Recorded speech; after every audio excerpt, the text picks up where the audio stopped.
Okay, we have one more type of fabrication that I'm going to show you before we move on to forging, and that is how to create jump rings and chains.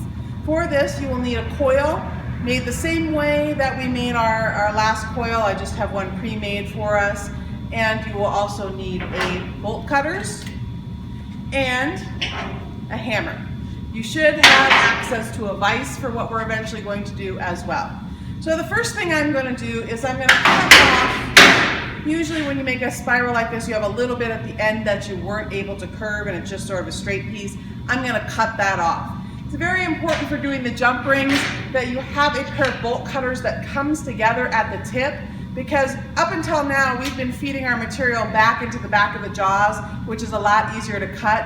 But now, just because of the way the spiral is, we're going to have to cut a little bit closer to the tip, so it's important that they come together. If you end up with a pair of bolt cutters that you're trying to cut and just nothing is coming of it, go and get a different pair. That's totally understandable.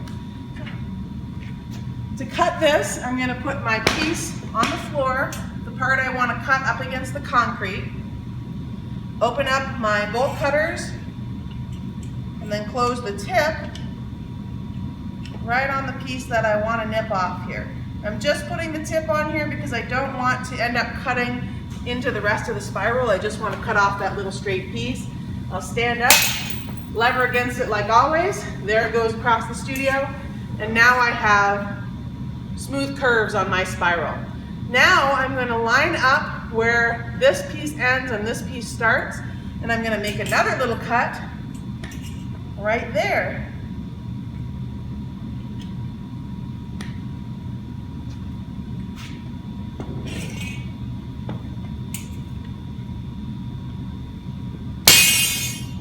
And my result is a nice little ring.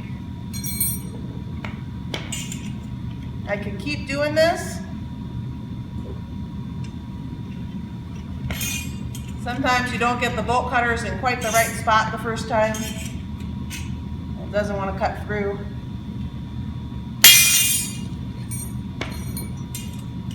But you can go all the way down the length of a spiral that you've created and quickly make a whole series of rings. We refer to these in the art world as jump rings. If you've ever made jewelry or anything like that, you've probably used these before. They are the things that connect parts of jewelry together. So you can make them as individual shapes in of themselves, nice little circles for welding onto something, or you can use them as a connector between two things, or you can use them to make chain. To either close a jump ring up or to make chain with it, we're going to need to make use of our vise. So I'm going to open up my vise just enough that I can get the width of this 1/4 inch rod in there, and I'm going to put the ring in so that the open part, the part we nipped, is sticking up and about half of the bottom of the ring is in the vise. Close the vise down.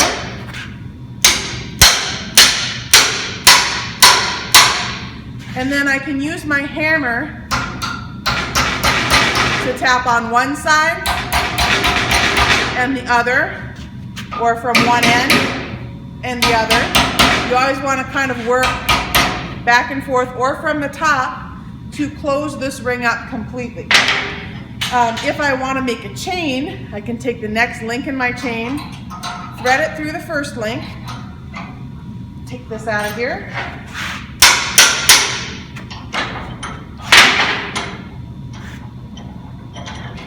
so you can see my first ring all nicely closed up here. And then my second ring is not closed yet. So I'll take my second ring and same thing, put half of it down into the vise with the open part sticking up. And then tap, tap, back and forth so that you know it evens itself out.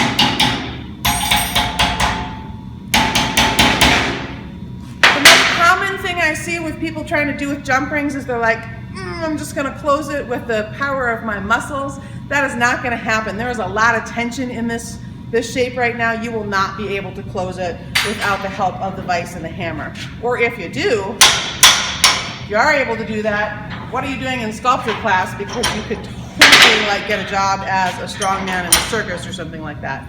So here we go. I have a chain starting to form. Just for example, I have another chain that I've been working on that's getting much longer, kind of like one of those cooking shows where you can see the end product. So I could add these chains on it and start to get really long, interesting sorts of chains that could connect parts of my sculpture or hang and be kinetic off parts of the sculpture, you know, loop around, whatever you want to do with them. So that's making jump rings and chains. The next set of videos is going to deal with forging, so get ready to play with fire.